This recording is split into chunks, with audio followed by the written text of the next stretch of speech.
आता महिलांना घरबसल्या मिळणार दरमहा 1500 रुपये. खोटं वाटतंय ना? पण हे खरं आहे. राज्याच्या अर्थसंकल्पात अर्थमंत्री अजित पवार यांनी मुख्यमंत्री माझी लाडकी बहीण या योजनेची घोषणा केली आहे. तर जाणून घेऊया या योजनेविषयी. महाराष्ट्राच्या अर्थसंकल्पात महिलांसाठी अनेक मोठ्या घोषणा करण्यात आल्या आहेत.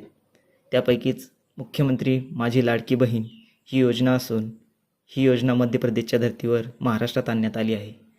या योजनेचा मुख्य उद्देश म्हणजे राज्यातील महिला व मुलींना स्वावलंबी बनवण्यासाठी तसेच त्यांच्यावर अवलंबून असलेल्या मुलांच्या आरोग्य व पोषण स्थितीत सुधारणा व्हावी यासाठी राज्य सरकारची ही महत्त्वपूर्ण योजना आहे.